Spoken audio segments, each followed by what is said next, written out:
nikad unutar kuće jer se puno pažnje pridavalo čistoći te nisu dozvoljavali da se mirisi iz kuhatelja i kuhinje miješaju u njihovom životnom prostoru.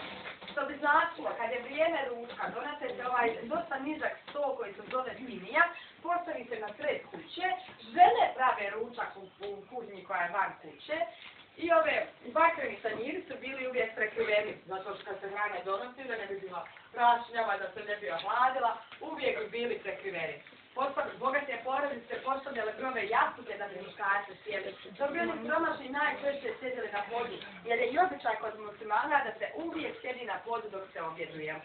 Ono što možete primijetiti je da nema pribora za jelo. Niti treba da bude, jer je originalno muslimanima rečeno da se hrana treba jesti rukama. I to da se koristi desna ruka, jer se lijeva smatra nečistom. Te prilikom objedovanja najčešće bi se koristila desna ruka. Kada bi muškarci završili sa objedovanjem, najčešće bi najmlađa mlada, znači šta je mlada, nevesta, znači ušla ovdje,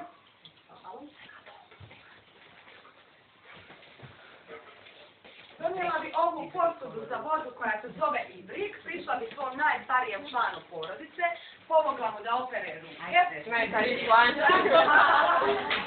onda ostalim članovima svoje porodice. Te kada bi muškarci završili sa objedovanjem, žene objeduju. Ne čujem neke komentare.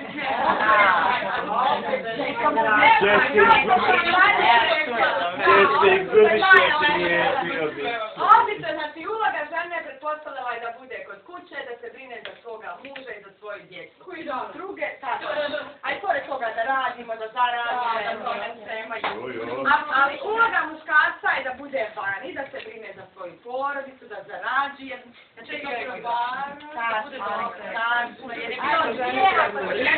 ako se žena brine o novcu, o egzistenciji, to za ženu nije bilo. To je bila uloga muškarca. Bila je kod nje da bude kući, kuha, pere, brine se za djecu. Na zidovima vidite dozvole, certifikate koji vam svjedoče o bogatstvu ove porodice.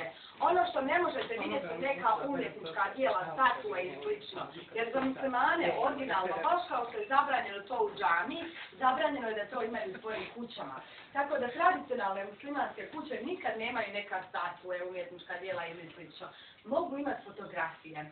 Smatra se da se fotografije mogu imati ako su na njima ljudi. Jer se ljudska bića smatraju Allahovim stvorenjem. I smijemo se diviti Allahovom stvorenju, ali ne i nečemu što je neko drugi stvorio. Prekrasni tepisi, različite ukrase koje ćemo vidjeti u kući uvijek bi stvarale žene. I to običaj je bio da starije žene obučavaju mlađe žene, kako se rade tepisi, kako se radi heklano i slično. To bi se ostavljalo u Saharu. I kad je vrijeme da ona napusti svoju kuću, da ide da živi sa muževom porodicom, što je tada bio običaj, to bi bio njen miraz. Mi ćemo, dragi, preći sada u drugu sobu, koja se zove divan. Znate li znači ne?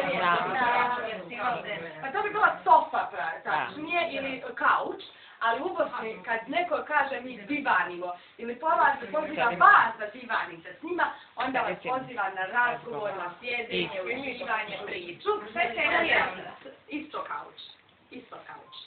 Inače, ovo manje krevetu. On to vam zaista ne vidi. To je kod nas.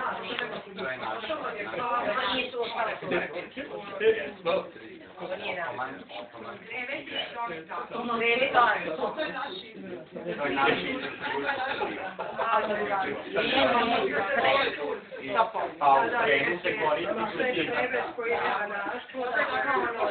Inače, bogate porodice sa velikim kućama imale su dva divana. Jedan za žene, drugi za muškarce.